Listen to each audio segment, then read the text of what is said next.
Hola, espero que se encuentren bien.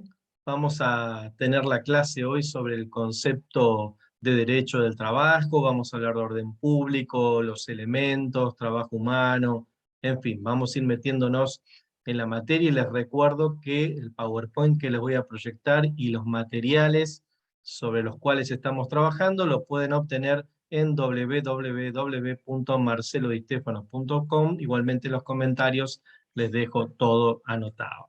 Arrancamos entonces, les voy a proyectar algunas imágenes para que me acompañen con la charla, mientras pueden ver nuestras redes sociales y distintos medios por los cuales poder comunicarnos, entre ellos también el canal de Spotify, Fallos y Curiosidades del Derecho, donde tienen un audio donde nos referimos también al concepto de derecho del trabajo. Vamos a empezar entonces por trabajo humano. Siempre esta materia empieza describiendo, en general, en todos los capítulos, los autores son coincidentes, en que el trabajo humano consta de toda actividad realizada por las personas, presten atención, por las personas con su esfuerzo físico o intelectual que tiene por objeto transformar la realidad.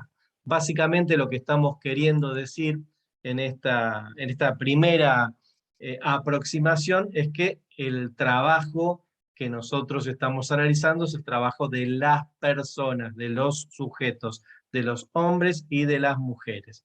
Hay una asimilación, los términos que tratan de hablar del trabajo animal, o del trabajo del capital, en fin, o del trabajo de los robots, pero el trabajo tal cual como lo conocemos es una actividad esencial de la persona humana. Y también hablamos de trabajo realizado por las personas, ¿no? Persona física, el sujeto del derecho de trabajo de la persona física, del derecho de trabajo de la perspectiva del trabajador. Obviamente, como vamos a ver más adelante, el empleador va a ser una persona física o jurídica, o varias personas físicas o varias personas jurídicas serán los empleadores, pero nosotros nos referimos al trabajo humano, al trabajo prestado por las personas, y al trabajo libre, ¿sí? Después me voy a detener un poquito de esto. Si quieren, el primer planteo que estamos haciendo, trabajo humano libre, tiene que ver con quitarlo desde la lógica del trabajo humano esclavo, que ya estuvimos hablando. Obviamente el trabajo esclavo no es algo que está dentro de la regulación del derecho al trabajo, porque existe una prohibición de la esclavitud. Entonces acá tenemos el primer elemento del derecho al trabajo, repito, trabajo humano libre. El segundo elemento que queremos plantearles es la ajenidad, es el trabajo por cuenta ajena, el trabajo para otro, para otra persona. El trabajador pone su fuerza de trabajo, física o intelectual, o física e intelectual al mismo tiempo, y hay un aprovechamiento del empleador. Por eso decimos que el trabajo es por cuenta ajena, para otro. Y ese empleador va a ser el que ejerza determinados controles, un poder de organización, de control y hasta disciplinario, como vamos a ver inmediatamente, sobre el trabajador. Va a ser el que organice el trabajo a partir de la subordinación que va a tener el trabajador con relación a ese empleador. Entonces, segundo elemento es ajenidad, relación de dependencia, trabajo para otro que se aprovecha justamente de mi esfuerzo físico o mi esfuerzo intelectual para transformar una realidad determinada. Y el tercer elemento para configurar el trabajo del cual se ocupa el derecho del trabajo, es que tiene que ser un trabajo remunerado, tiene que ser un trabajo de carácter oneroso. El trabajador presta sus servicios justamente porque necesita trabajar para cubrir sus necesidades y las de su familia. Es por eso que hablamos de que es el trabajo remunerado. Ya saben entonces, les pongo la proyección para que lo sigan también desde ahí. Tenemos los tres elementos. Primer elemento, trabajo humano libre, voy a volver sobre libre. Segundo, un trabajo por cuenta ajena para una persona física o jurídica, donde media una relación de dependencia. Y tercer elemento, el pago remunerado, no debe mediar una debe mediar el pago de una remuneración. Ahí sí les proyecto, entonces, para que lo puedan ver bien cada uno de los elementos que son parte de esta presentación. Pasamos entonces a profundizar un poquito algunos de estos elementos. El primer elemento le decía que era un trabajo humano libre y personal, ¿sí? Trabajo humano libre y personal. Trabajo humano, ya fuimos claros. Libre estamos hablando de una libertad relativa, ¿verdad? Porque en este mundo moderno, con una sobreoferta de mano de obra, no son muchas las personas que trabajan en el lugar que desean hacerlo, con las condiciones que desean hacerlo, o que pueden prescindir de ese trabajo libremente y no trabajar, o tener una oferta de servicios amplios para prestar sus servicios. Estamos hablando de una realidad absolutamente relativa de esa libertad. Y personal, porque la relación de dependencia, la relación entre el empleador y el trabajador es con ese trabajador. El que debe prestar el servicio es ese trabajador determinado. Las personas no son fungibles una con la otra, ¿no? Si yo quiero, encargo a un trabajador, un artista que trabaja justamente pintando cuadros, un cuadro determinado, yo se lo voy a encargar a ese artista, no a otro que lo haga con él. O si yo quiero contratar a un empleado de comercio, no estoy contratando para que venga él o lo reemplace su primo, su novia o su padre. De ninguna manera. Esa persona, el trabajo siempre es personal. ¿Sí? Avancemos un poquito. El trabajo los animamos a pensarlo, si bien es muy importante, como les dije recién, el trabajo en términos de la remuneración que persigue el trabajador y que hace justamente a que pueda cubrir sus necesidades, también hay un rol social, porque el trabajo es el lugar donde una persona hace un aporte al producto del conjunto de la sociedad. Lo que yo estoy haciendo ahora con ustedes es tratando de darles una clase para que ustedes incorporen conocimientos y a partir de la incorporación de conocimientos ustedes sean mejores profesionales. Eso implique que la Argentina, la sociedad en la que nos toca vivir, tenga mejores recursos humanos y que eso significa una capacidad productiva mejor. Mi pequeño aporte en esta clase, con su fin último, tiene una vinculación social, es mi aporte a la sociedad. Y así, si quieren verlo, cada trabajo, aunque más mínimo que sea, es un aporte al producto del conjunto de la sociedad. Por eso se dice que el trabajo tiene una faz social.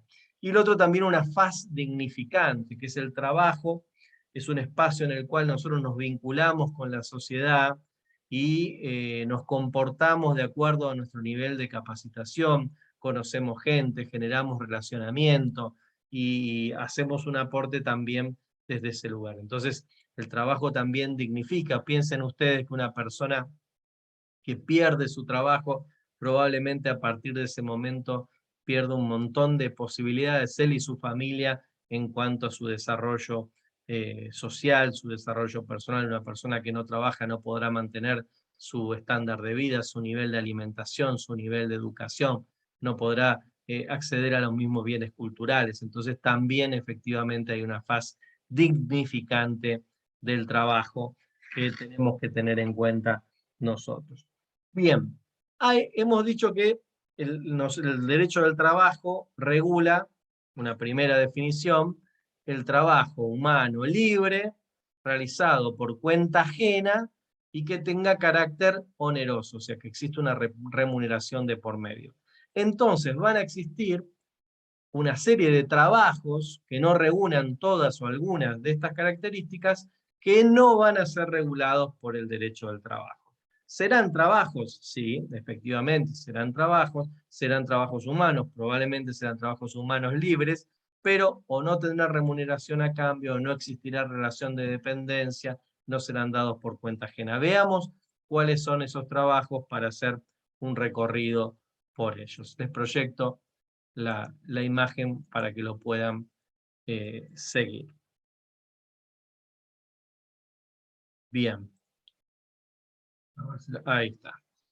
Prestaciones no reguladas por el derecho del trabajo. Entonces, y acá les pongo un mapa de imágenes para que ustedes me ayuden. La primera es el trabajo benévolo, o el trabajo voluntario, o el trabajo comunitario. Este trabajo tiene que ver no con la búsqueda de una recompensa económica, y tampoco estrictamente con la ajenidad, aunque pueda haber una dirección por parte de alguien que coordine la actividad, porque tiene que ver el trabajo con una organización no gubernamental, con una institución de carácter parroquial, en algunos casos hasta tendrá que ver con la participación básicamente social que tengan las personas. Eso es el trabajo benévolo, el trabajo voluntario.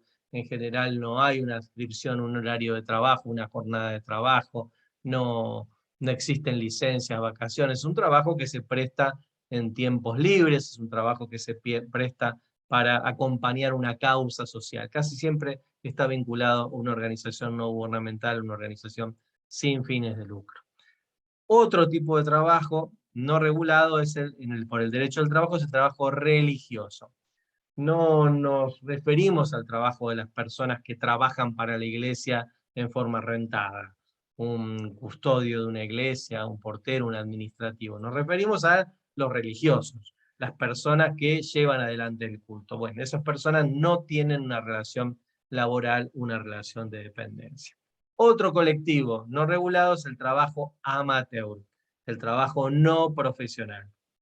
Casi siempre lo podemos ubicar, por ejemplo, en las actividades deportivas, las no profesionales, claramente no tienen remuneración, pueden tener algún tipo de viático, pero son amateur.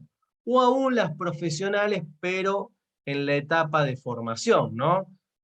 Piensen en los jugadores de fútbol, una cosa son las primeras divisiones, las reservas cuando ya tienen contrato, y otra cosa son las etapas formativas. O algunas actividades culturales, por ejemplo, coros estables, que pueden ser actividades que sean coros religiosos, coros de escuelas, coros de municipios, o actividades culturales en general, grupos de teatro vocacional. Por ahí tienen que buscarle la vuelta al trabajo amateur. Obviamente no es un trabajo regulado por el, con la ley de contrato de trabajo ni por el derecho al trabajo.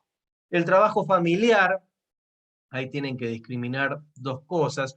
Una cosa es el trabajo familiar colaborativo, o sea, hay un emprendimiento familiar, un pequeño emprendimiento familiar donde trabaja la familia en conjunto para llevarlo adelante, ¿sí? Entonces, bueno, es la familia la que se ve beneficiada por el fruto, estamos hablando de un microemprendimiento, un mini emprendimiento, un almacén, alguna actividad de carácter de producción pequeña, donde ahí no hay relación de dependencia. Distinto es si un miembro de la familia tiene una empresa, contrata a uno de los miembros de la familia, y hay una relación de trabajo obviamente regulada por el derecho del trabajo, porque es una relación normal, ¿sí? Dividan esas dos cuestiones. Nos referimos como no regulado al trabajo familiar de apoyo, de colaboración. Y finalmente el trabajo autónomo. El trabajo autónomo es un trabajo que no se presta en relación de dependencia, es un trabajo remunerado, efectivamente, pero donde el trabajador autónomo es el que administra, organiza, lleva adelante el trabajo. Casi siempre las profesiones liberales, contadores, abogados, somos trabajadores autónomos, pero también en muchos casos electricistas, médicos, carpinteros, trabajan en forma autónoma y cobran por sus servicios, pero no trabajan para la empresa. Igualmente, somos muchos, me incluyo, los que desde el sector del laboralismo, los abogados que representamos a los trabajadores, pensamos que debiera existir un estatuto de los trabajadores autónomos que, si bien con particularidades, porque no va a haber un solo empleador que le pague el salario, pero donde tendríamos que empezar, como existen en otros países, a regular para que estos trabajadores tengan de alguna manera vacaciones pagas, derecho a una obra social más compleja que lo que tienen actualmente, licencias en algunos casos. Se puede hacer, es un trabajo que no hace a la cuestión que vamos a charlar, pero es un tema interesante en el marco de nuestra disciplina. Bien, ahora, la ley de contrato de trabajo contiene una definición. Acuérdense siempre que el derecho del trabajo es más que la ley de contrato de trabajo. Ahora voy a volver sobre eso, ¿sí? La ley de contrato de trabajo regula determinadas actividades. Tiene una, si quieren, abarca una serie de trabajos, ¿sí? El derecho del trabajo es más grande que la ley de contrato de trabajo. La ley de contrato de trabajo va a regular algunos, la gran mayoría, de los trabajos del sector privado. En cambio, el derecho al trabajo va a abarcar muchas más áreas de cobertura. Ahora vamos a hablar un poquito también de esto. Vamos a ver el artículo 4 de la Ley de Contrato de Trabajo y su definición sobre el contrato de trabajo. Ahí se las proyecto para que me acompañen en la lectura y en el análisis. A ver, ahí vamos. Entonces, dice la primera parte del artículo 4. Constituye trabajo a los efectos de esta ley toda actividad lícita que se presente en favor de quien tiene la facultad de dirigirla mediante una remuneración. Miren los elementos que tienen ahí. Actividad lícita. Me voy a volver a hablar desde eso en otro momento cuando les hable de objeto del contrato de trabajo, pero ustedes saben, una actividad lícita, una actividad permitida por la ley, una actividad que no sea prohibida. Está claro eso, ¿sí? Que se preste en favor de quien tiene la facultad de dirigirla. O sea, ajenidad. Otro que tiene la facultad de dirigirla. Ajenidad para otro, y la facultad de dirigirla, relación de dependencia, y la facultad de dirigirla. ¿Sí? Mediante una remuneración. ¿Sí? Es de carácter oneroso. Ahí tienen los elementos. ¿Se acuerdan? Trabajo humano, libre, ajeno, relación de dependencia, oneroso. Ahí tienen todos los elementos. Y después, dice, el contrato de trabajo tiene como principal objeto la actividad productiva y creadora del hombre en sí, solo después ha de entenderse que mediante las partes una relación de intercambio y un fin económico cuanto se disciplina por esta ley. Vale decir, la faz social, la faz productiva, como dice la Constitución de la Organización Internacional del Trabajo, el trabajo no es una mercancía, no es un valor de mercado, el trabajo es un acto y un medio social, es un mecanismo de dignidad humana, solidaridad y creatividad, es un derecho humano fundamental. Entonces la definición en la primera parte es concreta, en cuanto a los límites, los elementos del contrato de trabajo, y la segunda parte les está planteando la faz productiva, la faz dignificante, la faz social que tienen el trabajo. Bien, y les decía entonces que la ley de contrato de trabajo no va a regir todas las relaciones laborales. Y eso lo plantea en su artículo 2.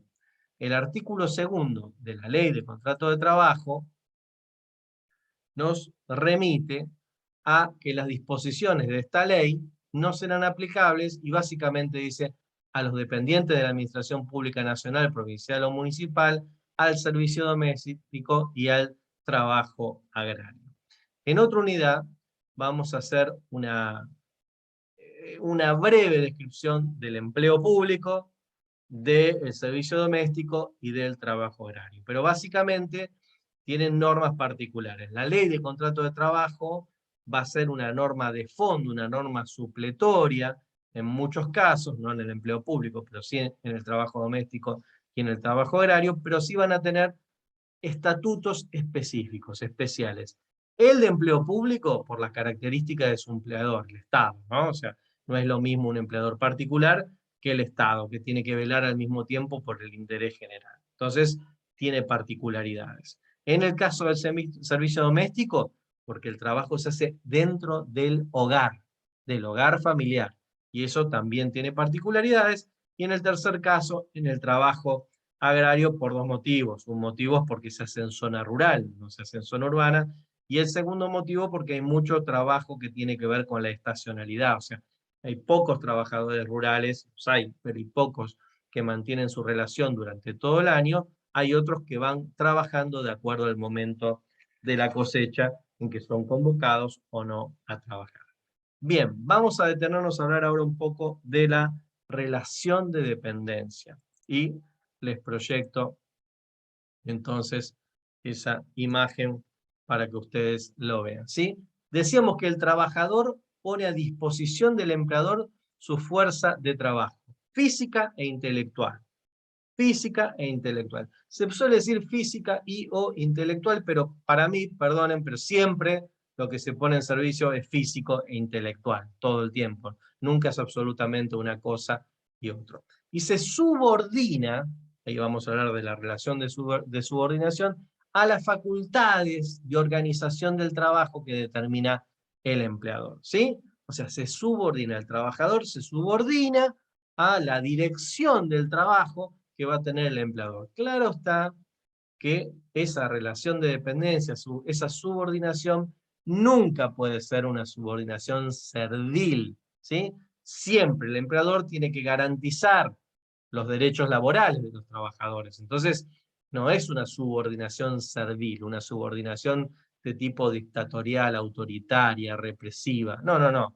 Es una subordinación a los efectos del cumplimiento del trabajo, que tiene los límites justamente del cumplimiento de los derechos laborales, de la garantía y el goce de los derechos laborales a los cuales tienen derecho los trabajadores. Solemos decir, los abogados, que nos gusta clasificar y hacer flechas y plantear, que existe una triple subordinación. Bien, veamos, me quedo un poquito con esto. Nosotros dividimos, ahora yo les voy a plantear los tres elementos de la subordinación. Pero ustedes podrán decir, pero profe, en realidad son tres elementos, es todo lo mismo. Sí, efectivamente, lo que estamos haciendo es una clasificación de tipo teórica académica para que a ustedes les queden los conceptos, pero cuando uno aplica la subordinación, aplica al mismo tiempo, por supuesto, sus tres variantes, porque son parte de un todo.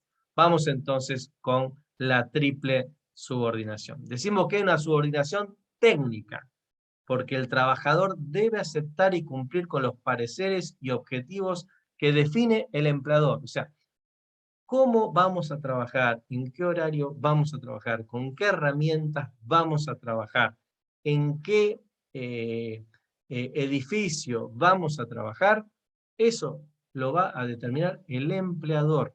Por supuesto que cuando se trata de trabajos donde se requieren mayores conocimientos del empleador, del trabajador, por ejemplo, profesionales o gente con una expertise determinada, obviamente el parecer del trabajador va a ser importante, y si hay una competencia profesional en el medio, por supuesto que también va a tener relevancia.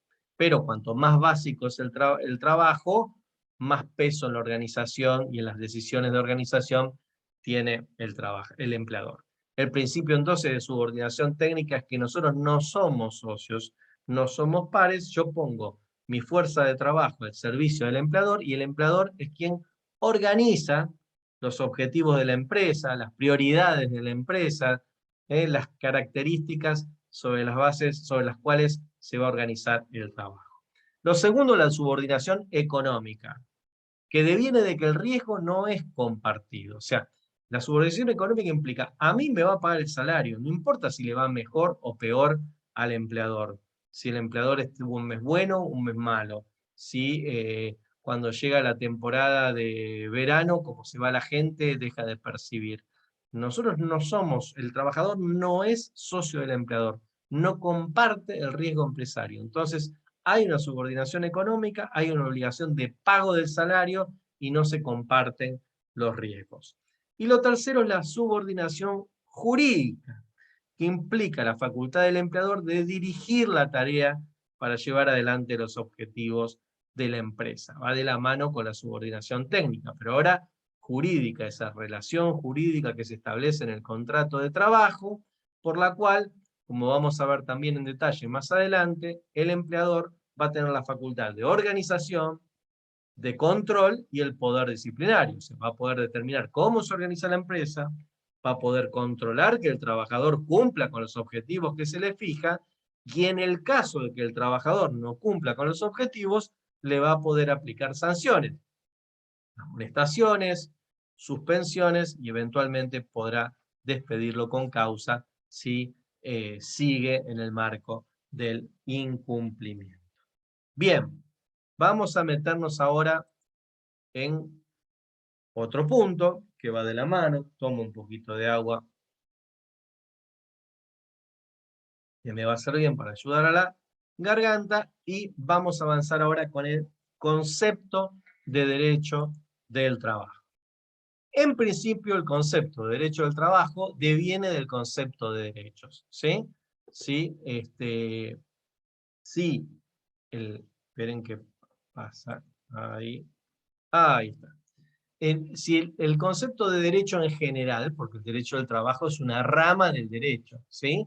Es una línea que regula un ámbito de aplicación determinada del derecho en general, pero es parte del tronco del derecho, ¿sí? Es parte del derecho en sí.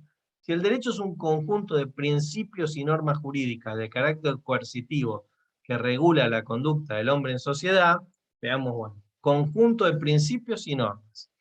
Los principios ya vamos a explicarlos en clases siguientes, pero les doy una idea. Principios son los principios rectores, las ideas comunes que tiene la sociedad acerca de un conjunto temático. En nuestro caso, para hacer una primera aproximación, les diría que los principios del derecho del trabajo son un conjunto de elementos que nos permiten proteger la actividad de los trabajadores frente al reconocimiento de que existe una relación desigual entre el trabajador y el empleador. Y las normas jurídicas son las leyes, los decretos, las resoluciones, la Constitución Nacional, misma que regulan la conducta del hombre en sociedad. Ahora, el derecho del trabajo, el concepto de derecho del trabajo es acotar esa definición general al ámbito del derecho del trabajo. Entonces, el derecho del trabajo estará comprendido por el conjunto de principios y normas jurídicas, ¿sí? Igual que hablábamos antes, pero ahora no van a ser todas las normas jurídicas, sino van a ser una serie de normas jurídicas que regulan el trabajo dependiente asalariado, así como el sistema de relaciones laborales. Básicamente, el derecho del trabajo son el conjunto de normas, el conjunto de principios, las leyes, los principios que regulan las relaciones laborales. Eso es el derecho del trabajo. Es un derecho especial, como vamos a ver ahora, que tiene características diferentes a otros, porque parte del principio de hiposuficiencia, o sea, reconocer que no son partes que están, vamos a sacar la proyección para que ustedes me vean mejor, no son partes que están equilibradas, la balanza de la justicia no funciona en este caso, hay una diferencia de poder, eso es la hiposuficiencia, donde el empleador tiene más peso que el trabajador, eso lo reconoce el Estado, en los principios del derecho al trabajo, en el principio protectorio, y el Estado genera una compensación de ese desequilibrio a través de una serie de normas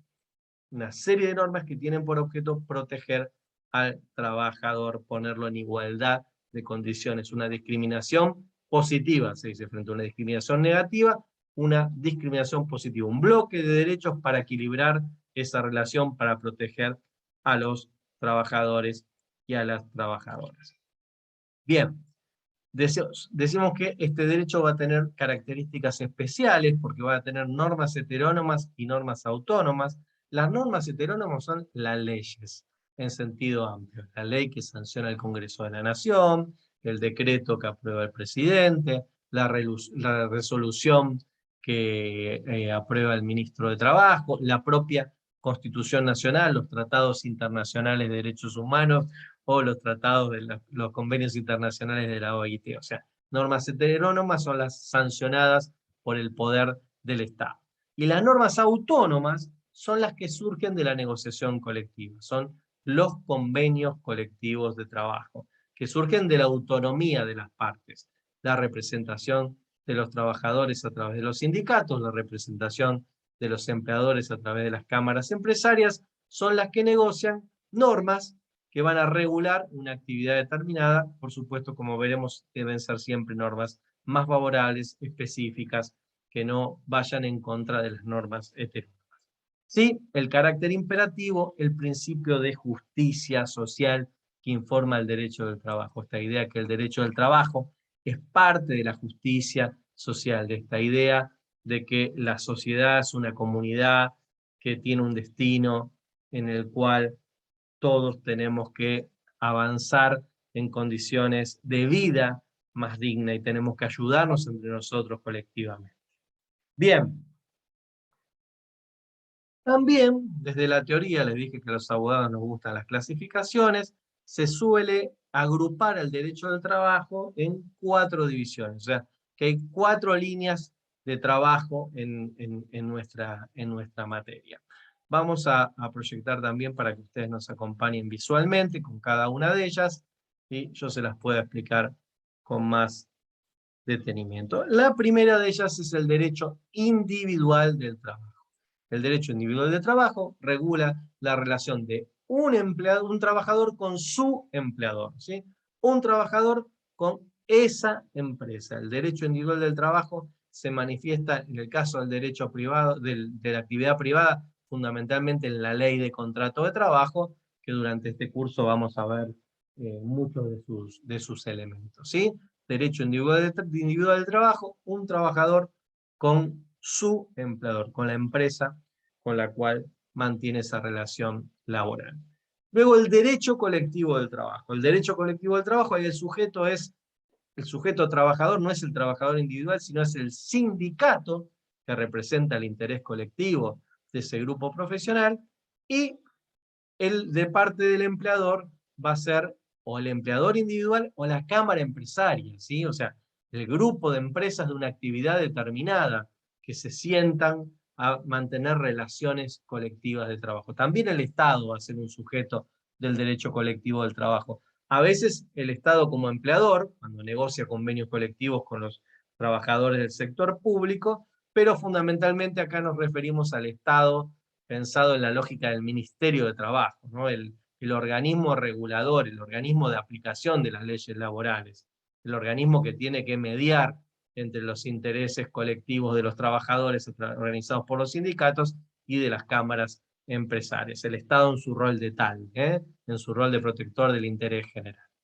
El tercer grupo que tiene mucha importancia en el derecho del trabajo es el derecho internacional del trabajo. Y les digo tiene mucha importancia porque desde la reforma constitucional de 1994, en otro momento nos vamos a detener para hablar de este tema en otro de los videos, se incorporó por el artículo 75, inciso 22, una serie de tratados internacionales de derechos humanos con jerarquía constitucional, vale decir, tienen el mismo peso, el mismo nivel que la Constitución Nacional.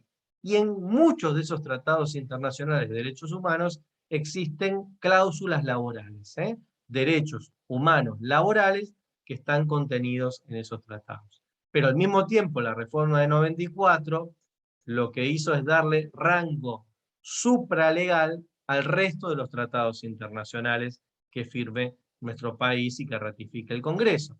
Entre ellos están los convenios internacionales del trabajo de la OIT, o sea, convenios internacionales, tratados internacionales específicos que regulan las relaciones laborales. Y la cuarta de las ramas que se plantean es el derecho administrativo y procesal del trabajo. Básicamente el derecho administrativo y procesal es la actividad que se desarrolla en torno al organismo de aplicación estatal, el Ministerio de Trabajo. Las actividades de conciliación laboral, la inscripción de las personerías de las organizaciones de los sindicatos, la negociación de los convenios colectivos de trabajo, en fin, la inspección del trabajo. Hay un rol muy importante que vamos a ver también más adelante, que lleva adelante el Ministerio de Trabajo Nacional y los Ministerios de Trabajo provinciales en la inspección, en el control del cumplimiento de las normas. Y ese es el derecho entonces administrativo y procesal del trabajo. Bien, vamos a ver ahora los caracteres, o sea, cuáles son las características que definen, que le dan perfil, que le dan particularidad a esta rama del derecho, que es el derecho del trabajo. La primera que se suele poner, digamos, plantear, y que a mí me parece efectivamente que es una de las características principales es que se trata de un derecho dinámico, ¿sí?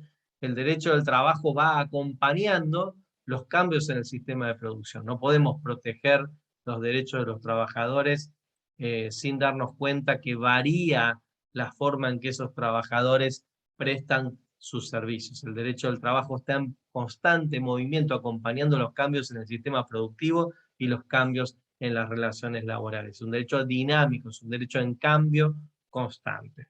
Lo segundo, que el segundo carácter es que se trata de un derecho profesional, o sea, regula la actividad del hombre en tanto trabajador, ¿sí? Se dedica a eso. Ese trabajador, ese hombre, esa mujer, al mismo tiempo van a viajar todos los días y van a tener un contrato de transporte. Bueno, eso no lo regula. Al mismo tiempo pueden alquilar un departamento o una oficina. Bueno, eso no lo regulan. Al mismo tiempo tienen relaciones de alimentos, por ejemplo, con los hijos o con los padres. Bueno, no. Solamente va a regular este derecho específico, este derecho dinámico, la tarea profesional. Esa persona, ese hombre, esa mujer, en tanto trabajador en relación de dependencia por cuenta ajena y remunerado. Ya saben ustedes ese tema. Es un derecho de integración social. Es un derecho que sabe que el trabajo es muy importante para las personas y para el desarrollo dentro de la sociedad. Es un derecho que integra, es un derecho que se plantea a partir de una remuneración justa, o sea, una remuneración que le sirva al trabajador para tener una vida digna, una alimentación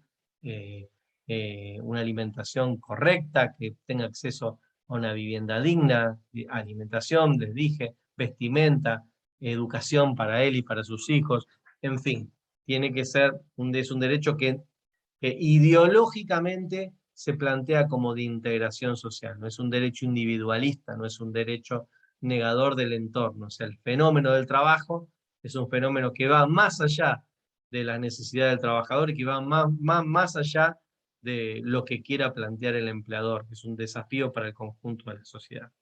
Es un derecho tuitivo en el sentido protector, y esto es la característica del derecho al trabajo.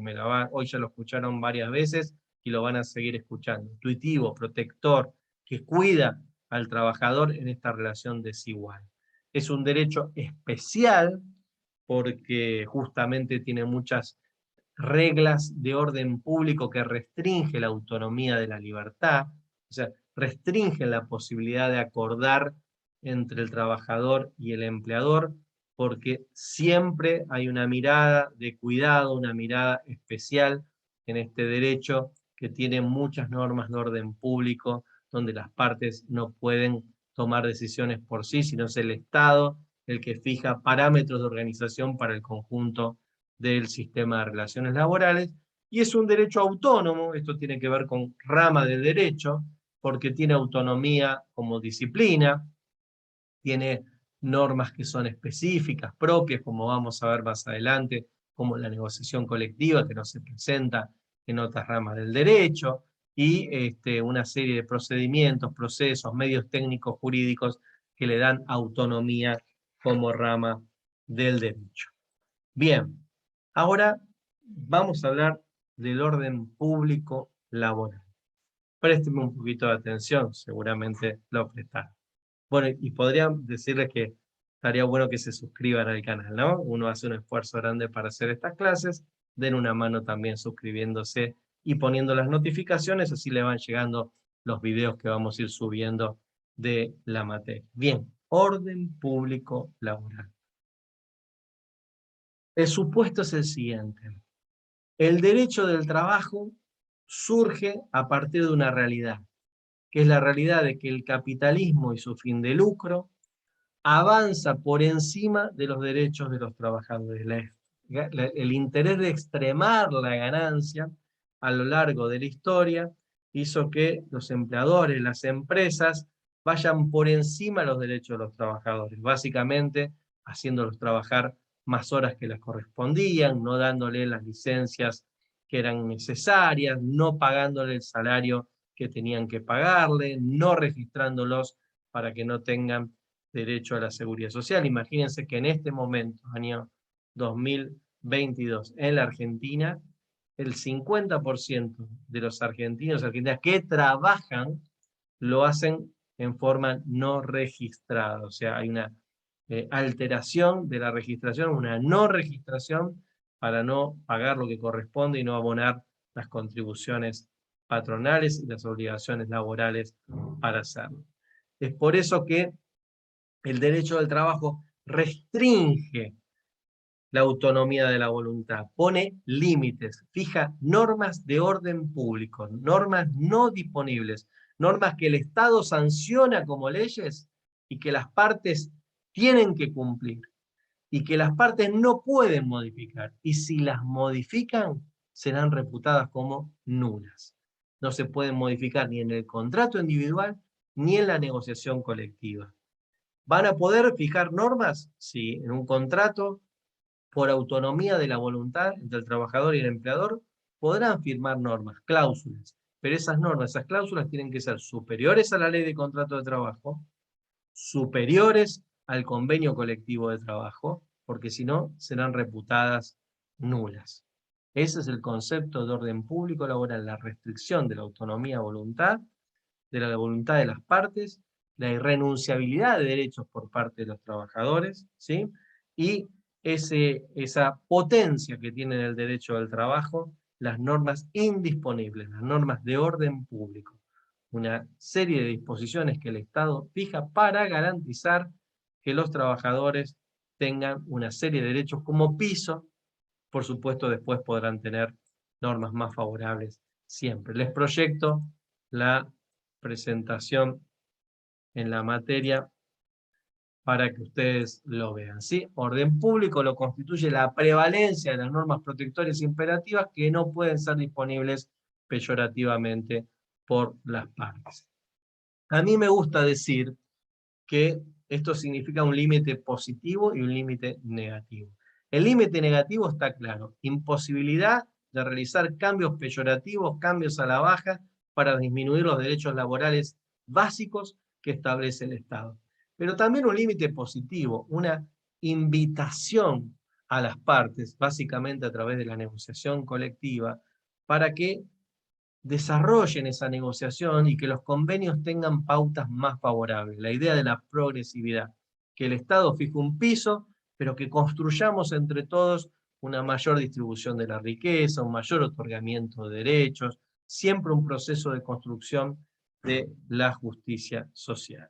Acá les dejo el artículo 7 de la Ley de Contrato de Trabajo, que es contundente, que las partes en ningún caso pueden pactar condiciones menos favorables, y si las pactan, tanto en el contrato individual, que acá esto es lo que dice el artículo 7 de la Ley de Contrato de Trabajo, como en la convención colectiva, ahí también es artículo número 7, pero de la Ley 14.250, serán reputadas nulas. A través de los medios técnicos jurídicos serán reputadas nulas, ¿sí?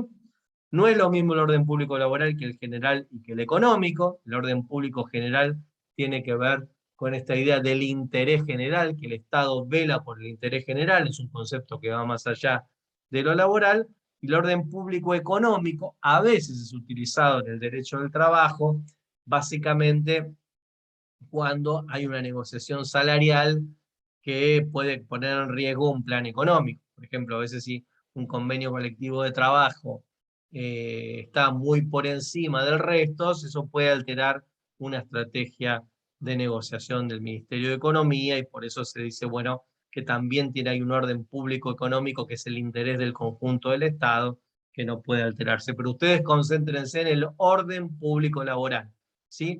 Prevalencia de las normas protectorias imperativas por sobre la voluntad de las partes. No es que no nos importa la voluntad de las partes.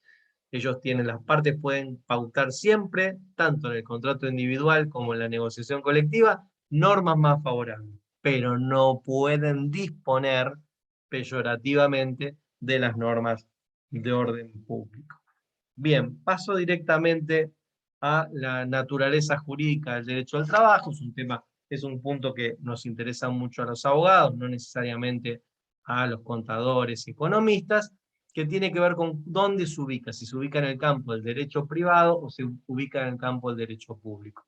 Bueno, es imposible encorsetar el derecho del trabajo. Sin duda está dentro del campo del derecho privado, sin duda, pero las normas de orden público, que son muchas, que son muy importantes en el derecho del trabajo, o sea, aquellas normas que no van a poder ser pactadas, que no van a poder ser disponibles, oye, órdenes del Estado, normas imperativas, son tantas que lo ponen al derecho del trabajo en un lugar intermedio. Y finalmente, quería plantearles que el derecho del trabajo es parte de la política social, de la política de Estado, parte de las medidas que toma un gobierno a través de las políticas públicas, de las normas protectorias, para justamente combatir la inequidad, redistribuir la riqueza, combatir la pobreza, por supuesto, con la seguridad social, vivienda digna, educación, o sea, una serie de elementos que están. Pero, sin lugar a dudas, el derecho del trabajo es un elemento esencial en la política social de un gobierno y en el desarrollo de una sociedad. Bien, llegamos al fin entonces de esta clase donde hablamos del concepto de derecho, sus elementos, el contrato de trabajo, su definición y el orden público laboral. Les recuerdo el PowerPoint que les proyecté y el texto que lo acompañan, lo pueden encontrar en www.marcelodistefano.com, y un audio más sintético que el que les estamos planteando en esta clase, pueden verlo en nuestro canal de Spotify que se llama Fallos y Curiosidades del Derecho. Nos vemos en la próxima.